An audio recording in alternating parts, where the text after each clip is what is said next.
वो घर श्मशान है जिसमें प्रभु चर्चा न हो। आज का मानव इतना व्यस्त है कि चाह कर भी भजन के लिए समय नहीं निकाल पाता। ऐसी परिस्थिति में गीता का संदेश कर्ण कुहरों तक पहुंच भर जाए तो परम श्रेय और समृद्धि के संस्कारों का बीजारोपण हो जाता है। भगवान की वाणी के इन कैसेटों से दिन भर उस परम प्रभु का स्मरण बना रहेगा और यही भजन की आधारशिला है।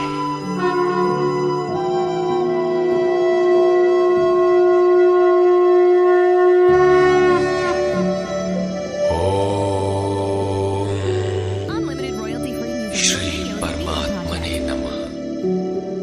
यथार्थ गीता श्रीमद् भगवद गीता अथ नवमोऽध्याय। प्रस्तुत अध्याय में योगेश्वर श्री कृष्ण ने स्वयं चर्चा की कि योग युक्त पुरुष का ऐश्वर्य कैसा है, सब में व्याप्त रहने पर भी वो कैसे निर्लेप है, करते हुए भी वो कैसे अकर्ता है। उस पुरुष के स्वभाव एवं प्रभाव पर प्रकाश डाला। योग को आचरण में ढालने पर आने वाले देवतादिक विघ्नों से सतर्क किया और उस पुरुष के शरण होने पर बल दिया। श्री भगवान उवाच।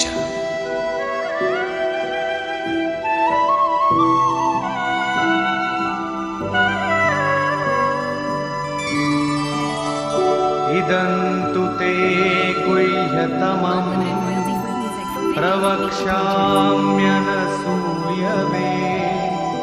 ज्ञानं विज्ञानसहितं यज्ञात्वा मोक्ष्यसे शुभात्।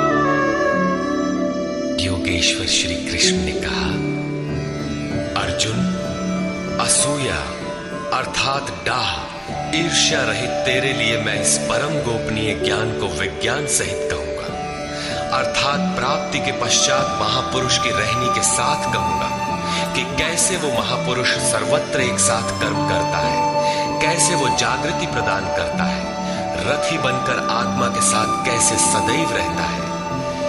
यत् ज्ञात्वा, जिसे साक्षात जानकर तो दुख रूपी संसार से मुक्त हो जाएगा। वो ज्ञान कैसा है, इस पर कहते हैं, राजविद्या राजगुह्यं पवित्रमिदमुत्तमं प्रत्यक्षावगमं धर्म्यं सुसुखं कर्तुमव्ययम्। विज्ञान से संयुक्त ये ज्ञान सभी विद्याओं का राजा है। विद्या का अर्थ भाषा ज्ञान अथवा शिक्षा नहीं है। विद्या ही का ब्रह्म गति प्रदाया सा विद्या या विमुक्तये। विद्या उसे कहते हैं कि जिसके पास आए उसे उठाकर ब्रह्म पथ पर चलाते हुए मोक्ष प्रदान कर दे। यदि रास्ते में रिद्धियों सिद्धियों अथवा प्रकृति में कहीं उलझ गया तो सिद्ध है कि अविद्या सफल हो गई। वो विद्या नहीं है। ये राजविद्या ऐसी है जो निश्चित कल्याण करने वाली है। ये सभी गोपनीयों का राजा है। अविद्या और विद्या के अवगुंठन का अनावरण होने पर योग युक्तता के पश्चात ही इससे मिलन होता है। ये अति पवित्र, उत्तम और प्रत्यक्ष फल वाला है। इधर करो उधर लो, ऐसा प्रत्यक्ष फल वाला है। ये अंधविश्वास नहीं है कि इस जन्म में साधन करो, फल कभी दूसरे जन्मों में मिलेगा। ये परम धर्म परमात्मा से संयुक्त है। विज्ञान सहित ये ज्ञान करने में सरल और अविनाशी है।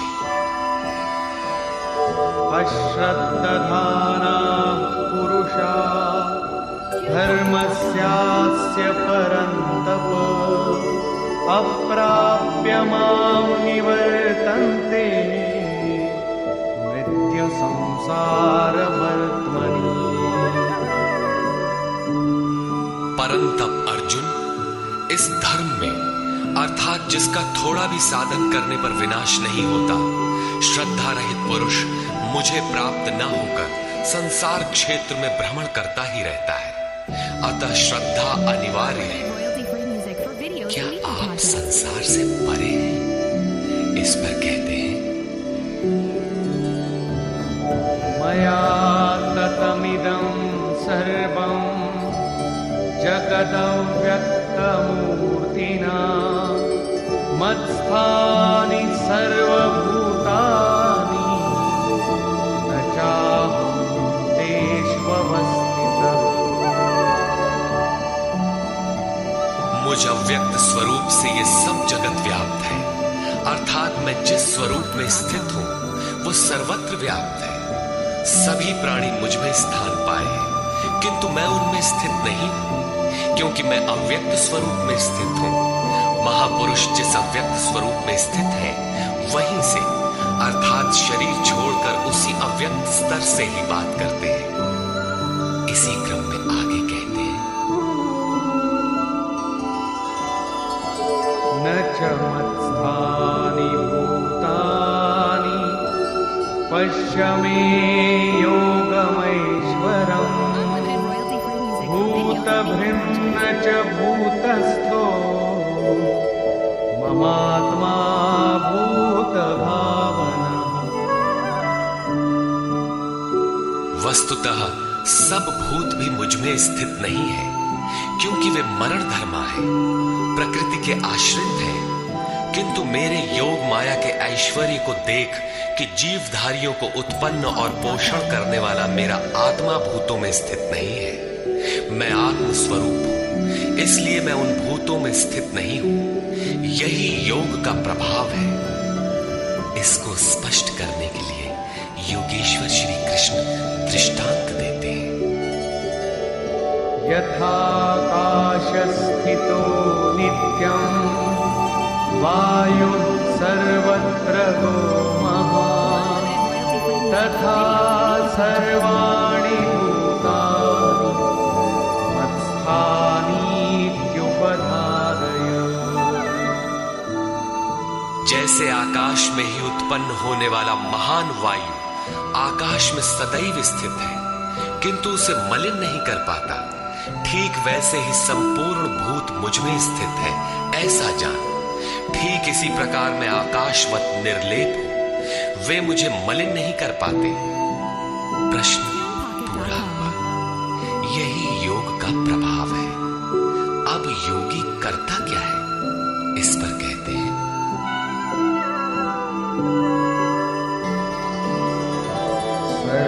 सर्वभूतानि कौन्तेय प्रकृतिं यान्ति मामिकाम् कल्पक्षये पुनस्तानि कल्पादौ विसृजाम्यहम्।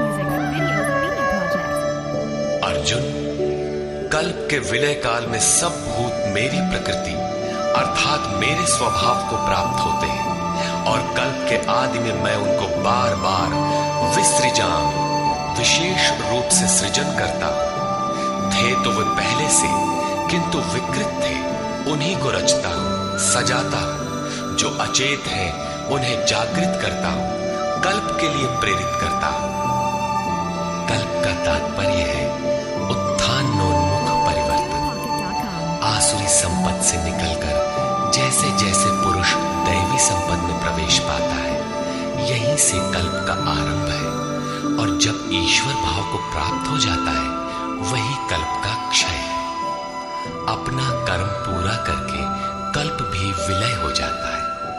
भजन का आरंभ कल्प का आदि है, और भजन की पराकाष्ठा जहां लक्ष्य विदित होता है कल्प का अंत है।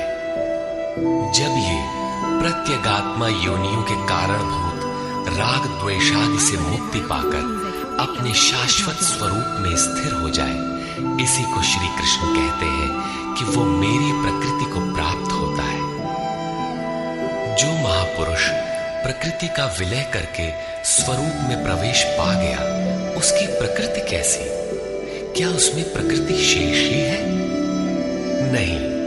अध्याय 3 के 33वें श्लोक में योगेश्वर श्री कृष्ण कह चुके हैं कि सभी प्राणी अपनी प्रकृति को प्राप्त होते हैं। जैसा उनके ऊपर प्रकृति के गुणों का दबाव है वैसा करते हैं। और ज्ञानवानपि, प्रत्यक्ष दर्शन के साथ जानकारी वाला ज्ञानी भी अपनी प्रकृति के सदृश चेष्टा करता है। ये पीछे वालों के कल्याण के लिए करता है। पूर्ण ज्ञानी तत्व स्थित महापुरुष की रहनी ही उसकी प्रकृति है। वो अपने इसी स्वभाव में बरतता है। कल्प के क्षय में लोग महापुरुष की इसी रहनी को प्राप्त होते हैं। महापुरुष के इसी कृतित्व पर पुनः प्रकाश डालते हैं। प्रकृतिं स्वामवष्टभ्य विसृजामि पुनः पुनः भूतग्राममिमं कृत्स्नम् अवशं प्रकृतेर्वशात्। अपनी प्रकृति अर्थात महापुरुष की रहनी स्वीकार करके प्रकृतेर्वशांत, अपने अपने स्वभाव में स्थित प्रकृति के गुणों से परवश हुए इन संपूर्ण भूत समुदाय को मैं बारंबार विसृजाम, विशेष सृजन, विशेष रूप से सजाता, इन्हें अपने स्वरूप की ओर बढ़ने के लिए प्रेरित करता। तब तो आप इस कर्म से बंधे हैं। न च मां तानि कर्माणि निबध्नन्ति धनञ्जय उदासीनवदासीनम् असक्तं तेषु कर्मसु। अध्याय 4 के 9वें श्लोक में योगेश्वर श्री कृष्ण ने कहा था कि महापुरुष की कार्य प्रणाली अलौकिक है। अध्याय 9 के 4थे श्लोक में बताया, मैं अव्यक्त रूप से करता हूं। यहां भी वही कहते हैं, धनंजय, जिन कर्मों को मैं अदृश्य रूप से करता हूं उसमें मेरी आसक्ति नहीं है। उदासीन के सदृश स्थित रहने वाले मुझ परमात्म स्वरूप को वे कर्म नहीं बांधते, क्योंकि कर्म के परिणाम में जो लक्ष्य मिलता है उसमें मैं स्थित हूं, इसलिए उन्हें करने के लिए मैं विवश नहीं हूं।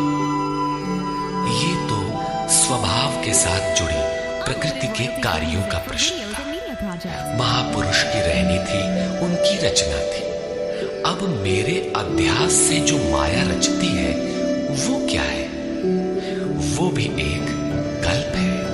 मयाध्यक्षेण प्रकृतिः सूयते सचराचरम् हेतुनानेन कौन्तेय जगत् विपरिवर्तते। अर्जुन, मेरी अध्यक्षता में अर्थात मेरी उपस्थिति में सर्वत्र व्याप्त मेरे अध्यास से ये माया अर्थात त्रिगुणमयी प्रकृति, अष्टधा मूल प्रकृति और चेतन दोनों चराचर सहित जगत को रचती है, जो क्षुद्र कल्प है। और इसी कारण से यह संसार आवागमन के चक्र में घूमता रहता है। प्रकृति का यह क्षुद्र कल्प, जिसमें काल का परिवर्तन है, मेरे अध्यास से प्रकृति ही करती है, मैं नहीं करता। किंतु 7वें श्लोक का कल्प आराधना का संचार एवं पूर्ति पर्यंत मार्गदर्शन वाला कल्प महापुरुष स्वयं करते हैं। एक स्थान पर वे स्वयं करता है जहां वे विशेष रूप से सृजन करते हैं। यहां कर्ता प्रकृति है, जो केवल मेरे आभास से ये क्षणिक परिवर्तन करती है, जिसमें शरीरों का परिवर्तन, काल परिवर्तन, युग परिवर्तन इत्यादि आते हैं। ऐसा व्याप्त प्रभाव होने पर भी मूढ़ लोग मुझे नहीं जानते। यथा अवजानन्ति मां मूढ़ा मानुषीं तनुमाश्रितं परं भावमजानन्तो मम भूतमहेश्वरम्। संपूर्ण भूतों के महान ईश्वर रूप मेरे परम भाव को न जानने वाले मूढ़ लोग मुझे मनुष्य शरीर के आधार वाला और तुच्छ समझते हैं। संपूर्ण प्राणियों के ईश्वरों का भी जो महान ईश्वर है, उस परम भाव में मैं स्थित हूं, किंतु हूं मनुष्य शरीरधारी। मूढ़ लोग इसे नहीं जानते, वे मुझे मनुष्य कहकर संबोधित करते हैं। उनका दोष भी क्या है? जब वे दृष्टिपात करते हैं तो महापुरुष का शरीर ही तो दिखाई पड़ता है। कैसे वे समझे कि आप महान ईश्वर भाव में स्थित हैं? वे क्यों नहीं देख पाते? इस पर कहते हैं, मोघाशा मोघ कर्माणो मोघ ज्ञानाविचेतसः राक्षसीमासुरीं चैव प्रकृतिं मोहिनीश्रिता। वे वृथा आशा अर्थात जो कभी पूर्ण न हो ऐसी आशा, वृथा कर्म अर्थात बंधनकारी कर्म, वृथा ज्ञान अर्थात जो वस्तुतः अज्ञान है, विचेतसा विशेष रूप से अचेत हुए राक्षसों और असुरों के से मोहित होने वाले स्वभाव को धारण किए होते हैं, अर्थात आसुरी स्वभाव वाले होते हैं। इसलिए मनुष्य समझते हैं असुर और राक्षस मन का एक स्वभाव है, न कि कोई जाति या योनि। आसुरी स्वभाव वाले मुझे नहीं जान पाते, किंतु महात्मा जन मुझे जानते और भजते हैं। महात्मानस्तु मां पार्थ दैवीं प्रकृतिमाश्रिताः भजन्त्यनन्यमनसो ज्ञात्वा भूतादिमौ व्ययम्। हे पार्थ, परंतु दैवी प्रकृति अर्थात दैवी संपत्ति के आश्रित हुए महात्मा जन मुझे सब भूतों का आदिकरण अव्यक्त और अक्षर जानकर अनन्य मन से अर्थात मन के अंतराल में किसी अन्य को स्थान न देकर केवल मुझ में श्रद्धा रखकर निरंतर मुझे भजते हैं। किस प्रकार भजते हैं? इस पर कहते हैं, सततं कीर्तयन्तो मां यतन्तश्च दृढव्रताः नमस्यन्तश्च मां भक्त्या नित्ययुक्ता उपासते। वे निरंतर चिंतन के व्रत में अचल रहते हुए मेरे गुणों का चिंतन करते हैं, प्राप्ति के यत्न करते हैं और मुझे बारंबार नमस्कार करते हुए सदैव मुझसे संयुक्त होकर अनन्य भक्ति से मुझे उपासते हैं, अविरल लगे रहते हैं। कौन सी उपासना करते हैं? कैसा है ये कीर्ति ज्ञान? कोई दूसरी उपासना नहीं, वरन वही यज्ञ जिसे विस्तार से बता आए हैं, उसी आराधना को यहां संक्षेप में योगेश्वर श्री कृष्ण दोहरा रहे हैं। ज्ञानयज्ञेन चाप्यन्ये यजन्तो मामुपासते एकत्वेन पृथक्त्वेन बहुधा विश्वतो मुखम्।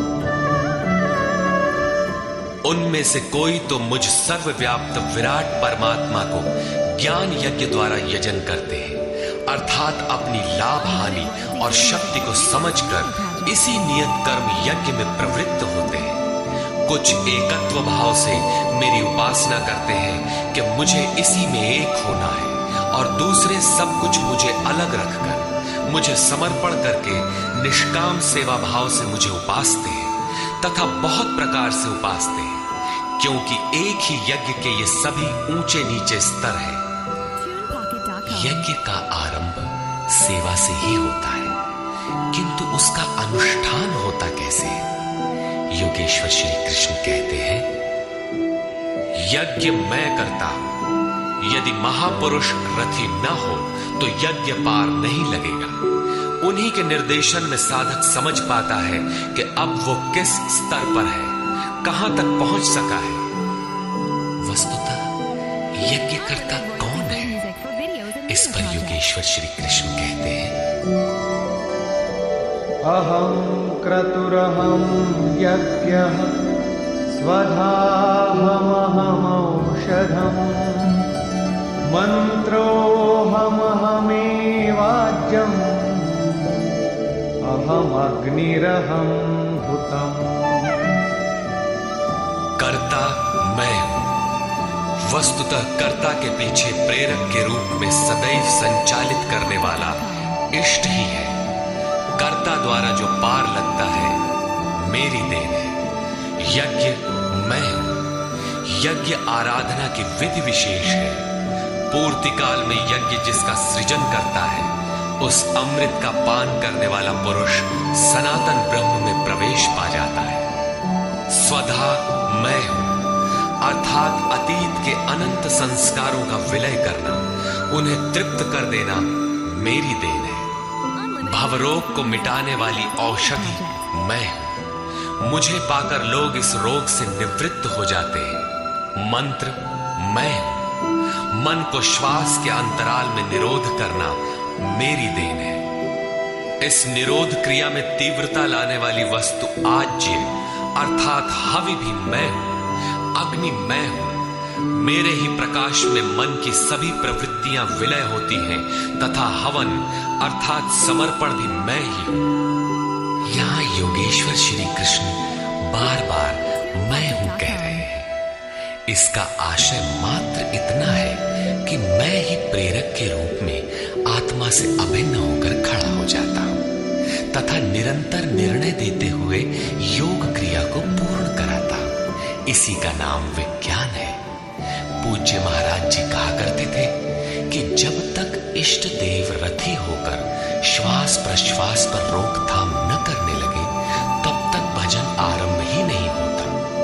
कोई लाख आंख मूंदे भजन करे, शरीर को तपा डाले, लेकिन जब तक जिस परमात्मा की हमें चाह है वो जिस सतह पर हम खड़े हैं उस स्तर पर उतरकर आत्मा से अभिन्न होकर जागृत नहीं हो जाता तब तक सही मात्रा में भजन का स्वरूप समझ में नहीं आता। इसीलिए महाराज जी कहते थे, मेरे स्वरूप को पकड़ो मैं सब दूंगा। श्री कृष्ण कहते हैं सब मुझसे होता है। पिताहमस्य जगतो माता धाता पितामहः वेद्यं पवित्रमोङ्कारः ऋक्सामयजुरेव च। अर्जुन, मैं ही संपूर्ण जगत का धाता अर्थात धारण करने वाला, पिता अर्थात पालन करने वाला, माता अर्थात उत्पन्न करने वाला, पितामह अर्थात मूल उद्गम जिसमें सभी प्रवेश पाते हैं और जानने योग्य पवित्र ओंकार अर्थात जो अहम आकारः इति ओंकारः वो परमात्मा मेरे स्वरूप में है। सोहम, तत्वमसि इत्यादि एक दूसरे के पर्याय हैं। ऐसा जानने योग्य स्वरूप मैं ही हूं। ऋक् अर्थात संपूर्ण प्रार्थना, साम अर्थात समत्व दिलाने वाली प्रक्रिया, यजु अर्थात यजन की विधि विशेष भी मैं ही हूं। योग अनुष्ठान के उक्त तीनों आवश्यक अंग मुझसे होते हैं।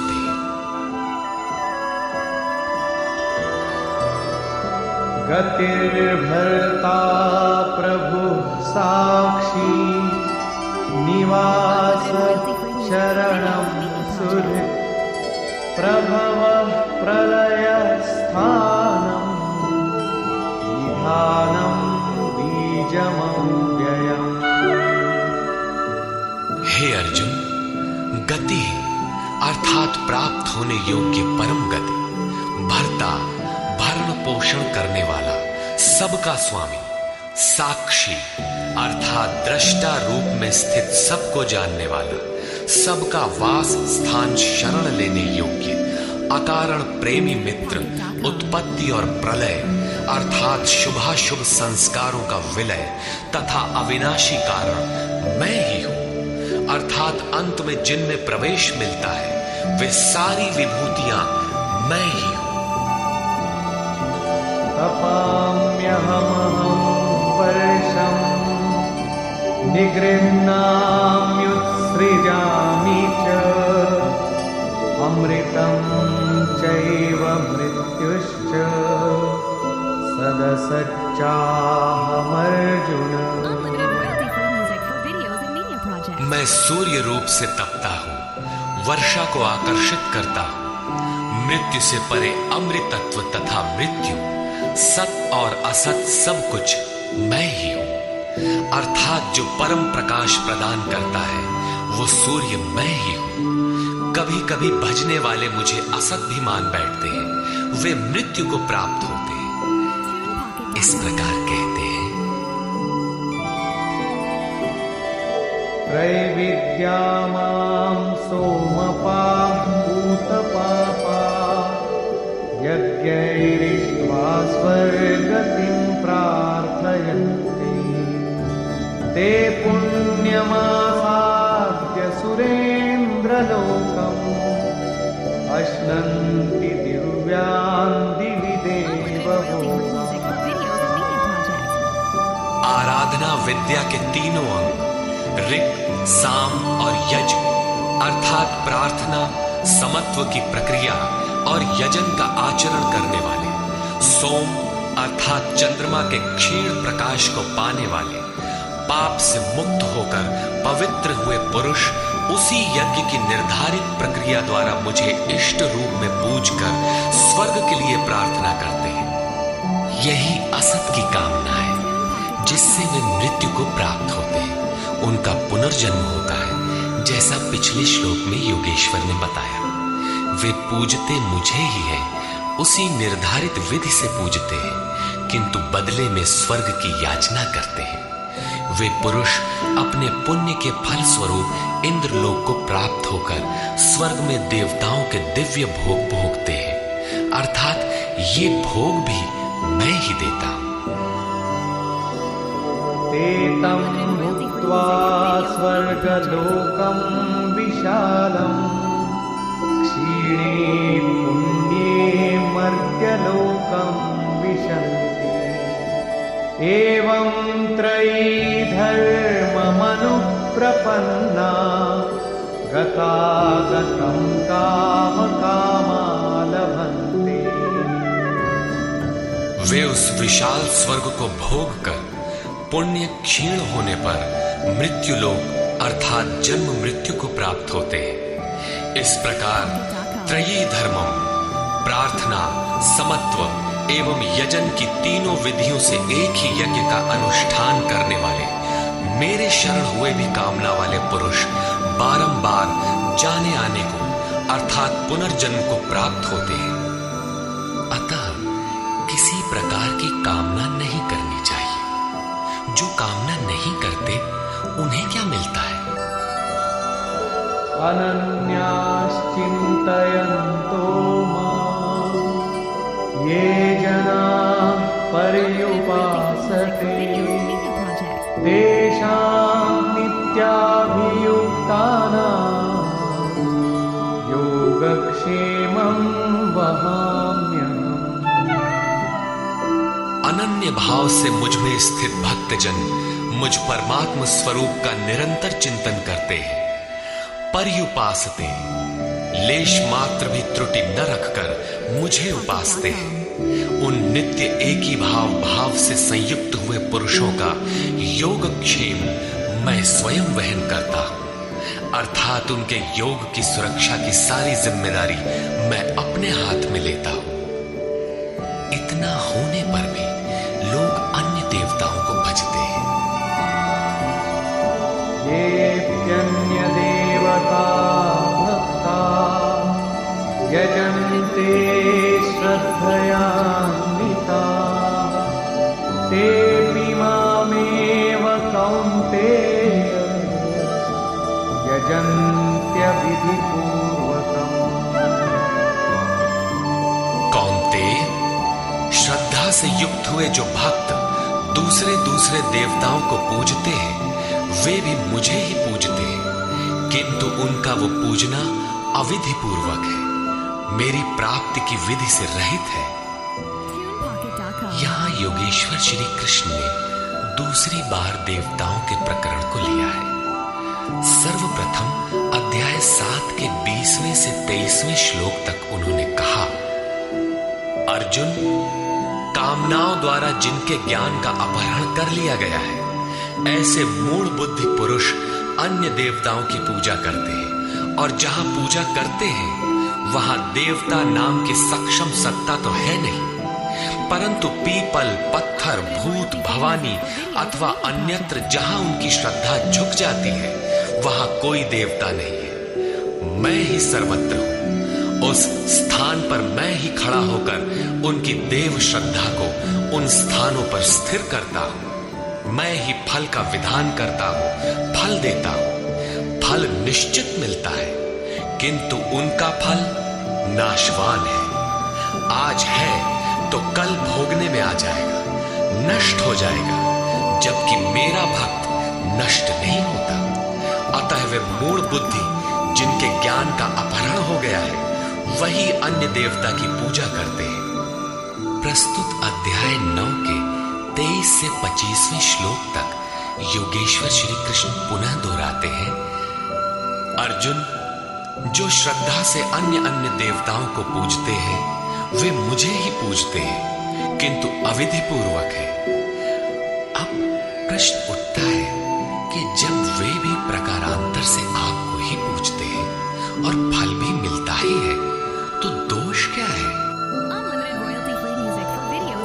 अहं हि सर्वयज्ञानां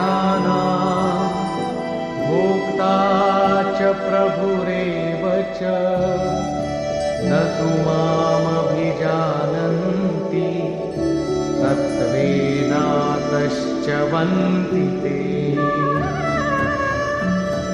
संपूर्ण यज्ञों का भोक्ता अर्थात यज्ञ जिसमें विलय होते हैं, यज्ञ के परिणाम में जो मिलता है वो मैं हूं और स्वामी भी मैं ही हूं, परंतु वे मुझे तत्व से भली प्रकार नहीं जानते, इसलिए च्यवन्ति गिरते हैं, अर्थात वे कभी अन्य देवताओं में गिरते हैं और तत्व से जब तक नहीं जानते तब तक कामनाओं से भी गिरते हैं। उनकी गति क्या है? यान्ति देवव्रता देवान् पितॄन्यान्ति पितृव्रता भूतानि यान्ति भूतेजा यान्ति मद्याजिनोति माम्। अर्जुन, देवताओं को पूजने वाले देवताओं को प्राप्त होते हैं। देवता हैं तो परिवर्तित सत्ता, वे अपने सत्कर्मानुसार जीवन व्यतीत करते हैं। पितरों को पूजने वाले पितरों को प्राप्त होते हैं, अर्थात अतीत में उलझे रहते हैं। भूतों को पूजने वाले भूत होते हैं, शरीर धारण करते हैं, और मेरा भक्त मुझे प्राप्त होता है। वे मेरे साक्षात स्वरूप होते हैं, उनका पतन नहीं होता। इतना ही नहीं, मेरी पूजा का विधान भी सरल है। पत्रं पुष्पं फलं तोयं यो मे भक्त्या प्रयच्छति तदहं भक्त्युपहृतम् अश्नामि प्रयतात्मना। भक्ति का आरंभ यहीं से है कि पत्र, पुष्प, फल, जल इत्यादि जो कोई मुझे भक्ति पूर्वक अर्पित करता है, मन से प्रयत्न करने वाले उस भक्त का वो सब मैं खाता हूं, अर्थात स्वीकार करता हूं। इसलिए यत्करोषि यदश्नासि यज्जुहोषि ददासि यत्तपस्यसि कौन्तेय तत्कुरुष्व मदर्पणम्।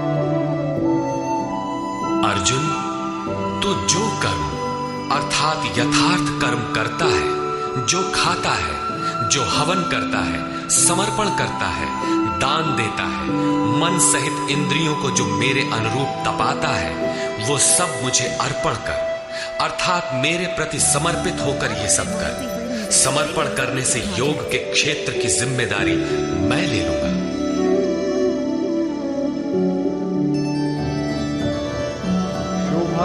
शुभ फलैरेवं मोक्ष्यसे कर्म बन्धनैः संन्यासयोगयुक्तात्मा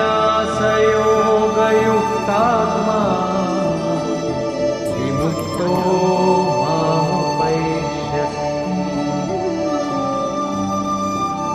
इस प्रकार सर्वस्व के न्यास संन्यास योग से युक्त हुआ तू शुभाशुभ फलदाता कर्मों के बंधन से मुक्त होकर मुझे प्राप्त होगा।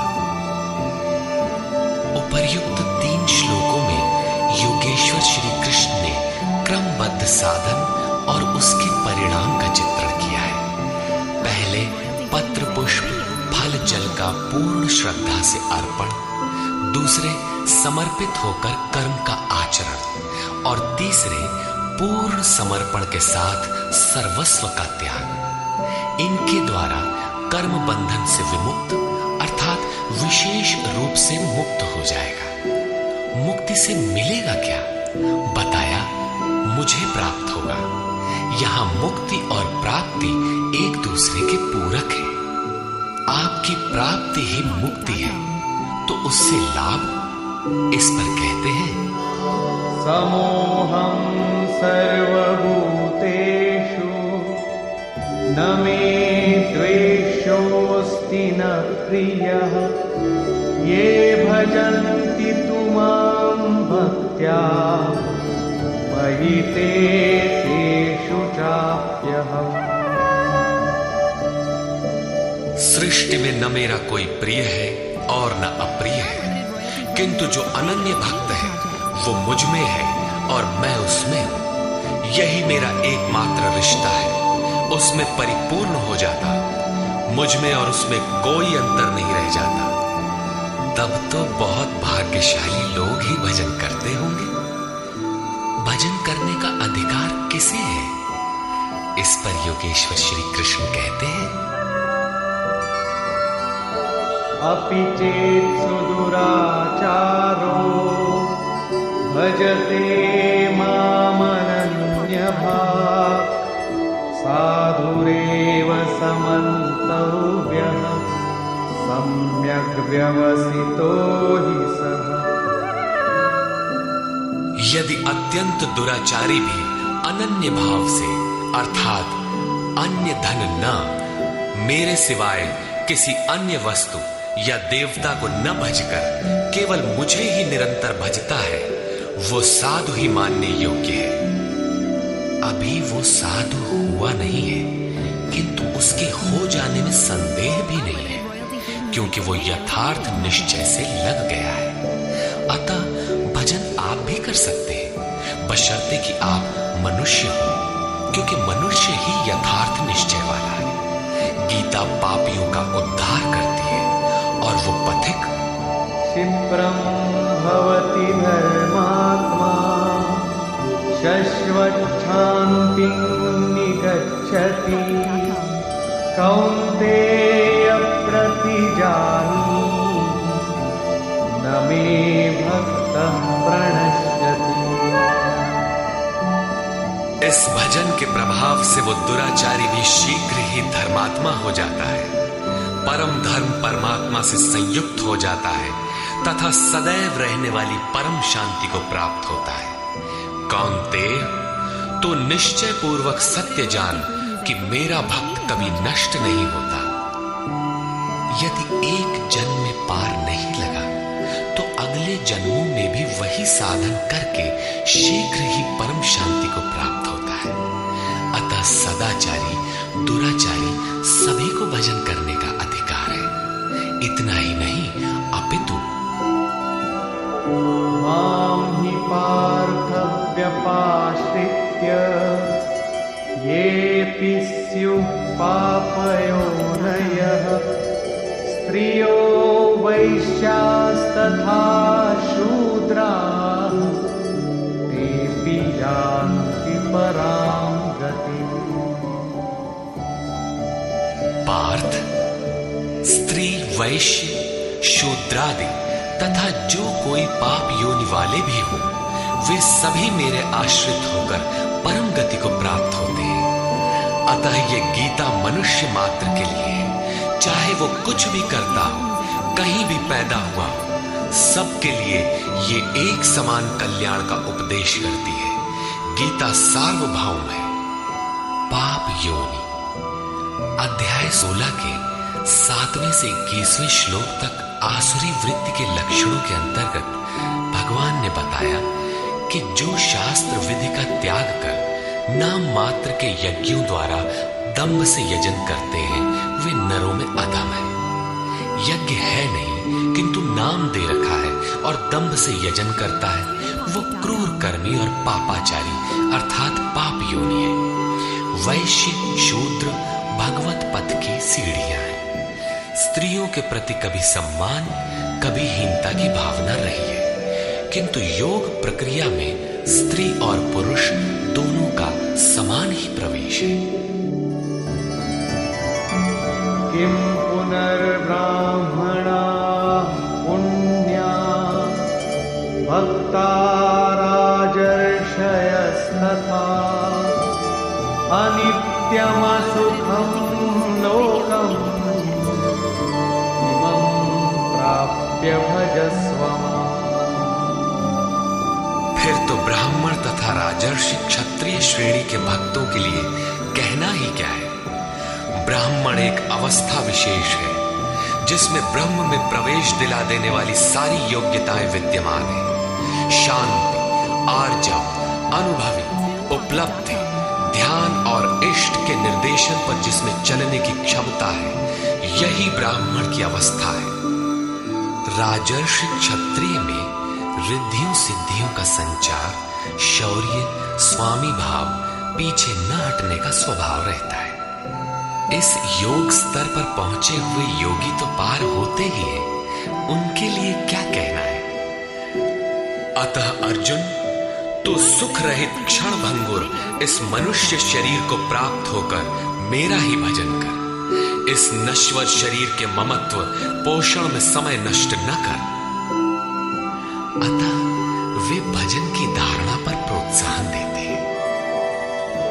मन्मना भव मद्भक्तो मद्याजी मां नमस्कुरु मामे वैश्यसि युक्त्वैवम् आत्मानं मत्परायणः। अर्जुन, मेरे में ही मन वाला हो, सिवाय मेरे दूसरे भाव मन में ना आने पाए। मेरा अनन्य भक्त हो, अनवरत चिंतन में लग, श्रद्धा सहित मेरा ही निरंतर पूजन कर और मेरे को ही नमस्कार कर। इस प्रकार मेरे शरण हुआ आत्मा को मुझ में एक ही भाव से स्थित कर, तो मुझे ही प्राप्त होगा, अर्थात मेरे साथ एकता प्राप्त करेगा। निष्कर्ष। इस अध्याय के आरंभ में श्री कृष्ण ने कहा, अर्जुन, तुझ दोष रहित भक्त के लिए मैं इस ज्ञान को विज्ञान सहित कहूंगा, जिसे जानकर कुछ भी जानना शेष नहीं रहेगा। इसे जानकर तू संसार बंधन से छूट जाएगा। यह ज्ञान संपूर्ण विद्याओं का राजा है।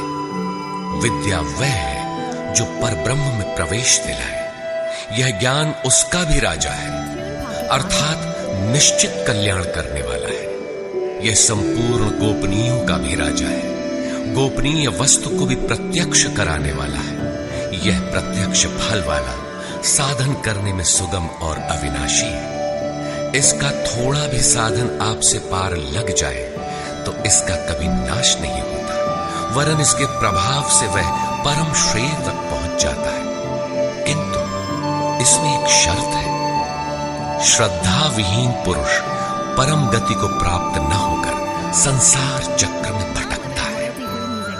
योगेश्वर श्री कृष्ण ने योग के ऐश्वर्य पर भी प्रकाश डाला।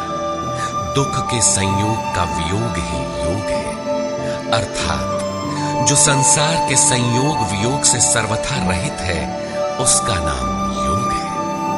परम तत्व परमात्मा के मिलन का नाम योग है।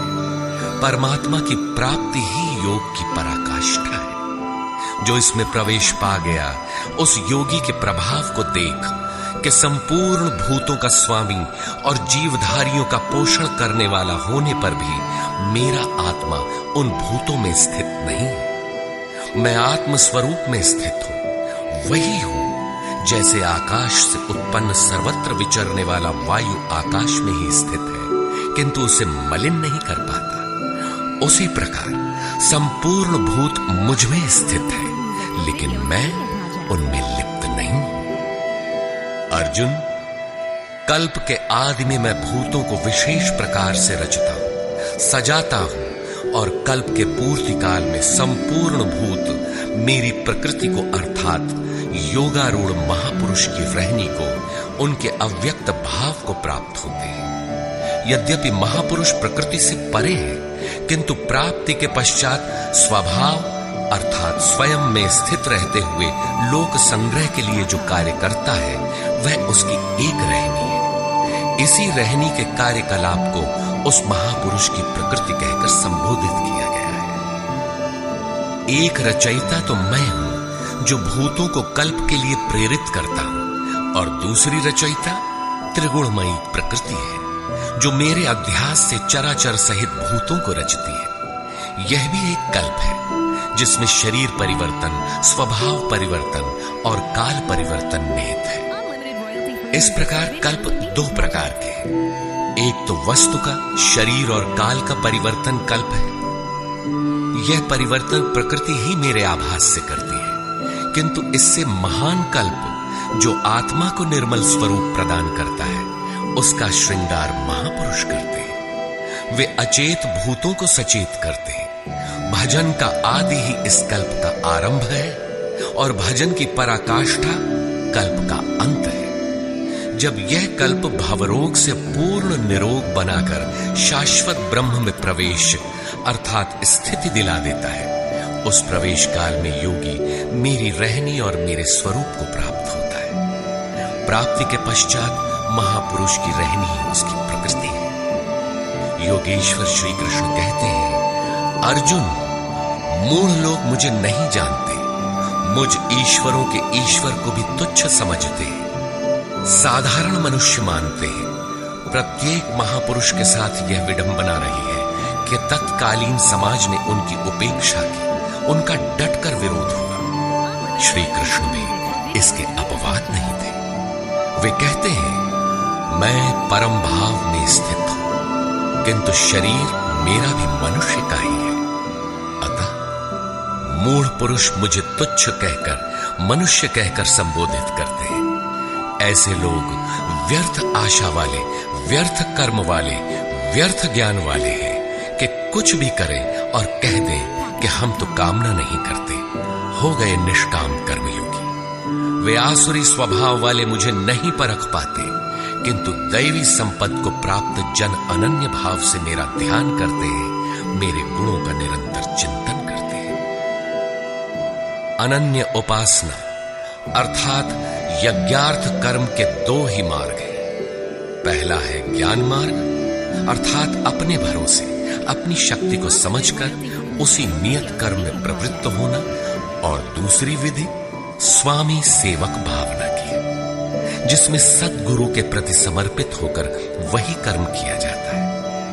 इन्हीं दो दृष्टियों से लोग मुझे उपासते हैं, किंतु उनके द्वारा जो पार लगता है वह यज्ञ, वह हवन, वह कर्ता, श्रद्धा और औषधि जिससे भावरोग की चिकित्सा होती है, मैं ही हूं। अंत में जो गति प्राप्त होती है, वह गति भी मैं ही हूं। इसी यज्ञ को लोग त्रैविद्या, प्रार्थना, यजन और समत्व दिलाने वाली विधियों से संपादित करते हैं, किंतु बदले में स्वर्ग की कामना करते हैं। तो मैं स्वर्ग भी देता हूं। उसके स्वभाव से वे इंद्र पद प्राप्त कर लेते हैं, दीर्घ काल तक उसे भोगते हैं, किंतु पुण्य क्षीण होने पर वे पुनर्जन्म को प्राप्त होते हैं। उनकी क्रिया सही थी, किंतु भोगों की कामना रहने पर पुनर्जन्म पाते हैं। अतः भोगों की कामना नहीं करनी चाहिए। जो अनन्य भाव से अर्थात मेरे सिवाय दूसरा है ही नहीं, ऐसे भाव से जो निरंतर मेरा चिंतन करते हैं, लेश मात्र भी त्रुटि न रह जाए, ऐसे जो भजते हैं, उनके योग की सुरक्षा का भार मैं अपने हाथ में ले लेता हूं।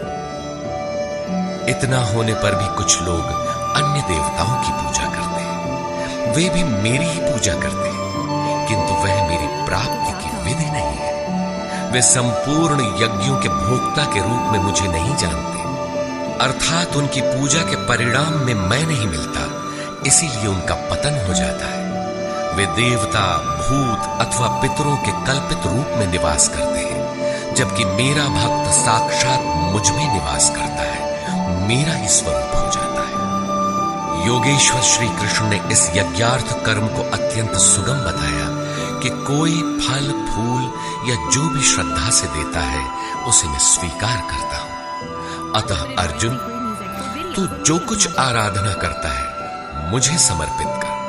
जब सर्वस्व का न्यास हो जाएगा तब योग से युक्त हुआ तू कर्मों के बंधन से मुक्त हो जाएगा और वह मुक्ति मेरा ही स्वरूप है। दुनिया में सब प्राणी मेरे ही हैं, किसी भी प्राणी से न मुझे प्रेम है न द्वेष, मैं तटस्थ हूं, किंतु जो मेरा अनन्य भक्त है मैं उसमें हूं, वो मुझ में है।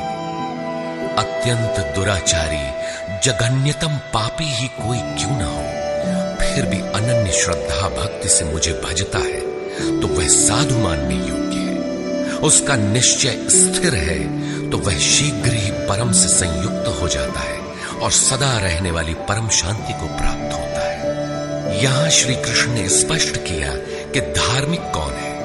सृष्टि में जन्म लेने वाला कोई भी प्राणी अनन्य भाव से एक परमात्मा को भजता है, उसका चिंतन करता है तो वह शीघ्र ही धार्मिक हो जाता है। अतः धार्मिक वह है जो एक परमात्मा का सुमिरन करता है। अंत में आश्वासन देते हैं, अर्जुन, मेरा भक्त कभी नष्ट नहीं होता। कोई शूद्र हो, नीच हो, आदिवासी हो या अनादिवासी या कुछ भी नामधारी हो, पुरुष अथवा स्त्री हो अथवा पाप योनि तिर्यक योनि वाला भी जो हो, मेरी शरण होकर परम श्रेय को प्राप्त होता है। इसलिए अर्जुन, सुख रहित क्षण भंगुर किंतु दुर्लभ मनुष्य शरीर को पाकर मेरा भजन कर। फिर तो जो ब्रह्म में प्रवेश दिलाने वाली योग्यताओं से युक्त है, उस ब्राह्मण तथा जो राजर्षित्व के स्तर से भजने वाला है, ऐसे योगी के लिए कहना ही क्या है, वह तो पार ही है। अतः अर्जुन, निरंतर मुझ में मन वाला हो, निरंतर नमस्कार कर। इस प्रकार मेरी शरण में हुआ तू मुझे ही प्राप्त होगा, जहां से पीछे लौटकर नहीं आना पड़ता। प्रस्तुत अध्याय में उस विद्या पर प्रकाश डाला गया जिसे श्री कृष्ण स्वयं जागृत करते हैं। यह राज विद्या है जो एक बार जागृत होने पर निश्चित कल्याण करती है। अतः